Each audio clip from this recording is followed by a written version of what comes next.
સમાચાર ગીર સોમનાથથી મળી રહ્યા છે કે જ્યાં વેરાવળ પાલિકાની બેદરકારીનો નમૂનો સામે આવ્યો। હાઉસિંગ વિસ્તારમાં ગટરની અધૂરી કામગીરીથી લોકો પરેશાન। 1.5 માસથી ગટર લાઇન ખોદીને અધૂરી મૂકી ગયાના આક્ષેપો। ગટરના ગંદા પાણી અને દુર્ગંધથી સ્થાનિકો પરેશાન।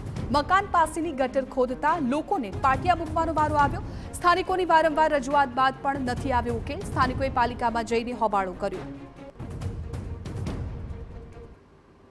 खुदी गया पर कोई करवा पण आवता कोई जोवा नहीं आवता एम नरक जेवी वास हमारा घर में आवे छे। मच्छर तो એટલા આવે કે વાત જ પૂછો નહીં, આ રહેવા જેવું જ નથી કઈ। તો દ્રશ્યોમાં જોઈ શકાય છે કે મકાનો પાસે આવેલી ગટરની લાઇન ખોદી નાખી છે, જેના કારણે લોકોને ઘરમાં પ્રવેશવા માટે પાટિયા મૂકવા પડી રહ્યા છે।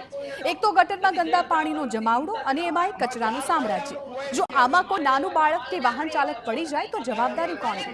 આવી સ્થિતિને લઈને લોકો મકાન ખાલી કરવા મજબૂર બની રહ્યા છે, છતાં તંત્રના કોઈ અધિકારીઓ સાંભળવા તૈયાર નથી। કામગીરીની મોટી મોટી વાતો થાય છે, પણ કામ માત્ર કાગળ પર થઈ રહ્યું હોવાનું પણ લાગી રહ્યું છે। અધિકારીઓ તો ભાજપના કાર્યકર રજૂઆતને પણ ગણકારતા નથી। સ્થાનિકોની માંગ છે કે તાત્કાલિક યોગ્ય ઉકેલ લાવો, નહીં તો આંદોલન કરવામાં આવશે। આજથી 1.5-2 મહિના પહેલા નગરપાલિકા દ્વારા એક ગટર ખોદવામાં આવેલ છે હાઉસિંગ વિસ્તારમાં।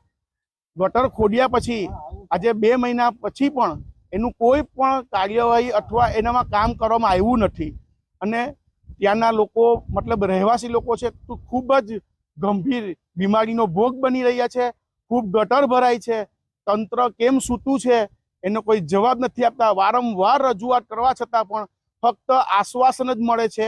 મારા વિસ્તારમાં ગટરનું ખોદાણ કેટલા ટાઈમથી કરેલું છે। નગરપાલિકાએ 1000 વખત મેં રજૂઆત કરી, મારા ઉપર જેટલા બધા છે એ બધાને મેં રજૂઆત પણ કરેલ છે કે ભાઈ આ વિસ્તારમાં આટલી મોટી પ્રોબ્લેમ છે, છતાંય કોઈ સાંભળતું નથી। મેં એવું પણ કીધેલું છે કે પબ્લિક છે એ કઈ મત લેવાનું મશીન નથી, એના કામ કરો તો ખબર પડે, પબ્લિક આપણે નહીં આવે એમ।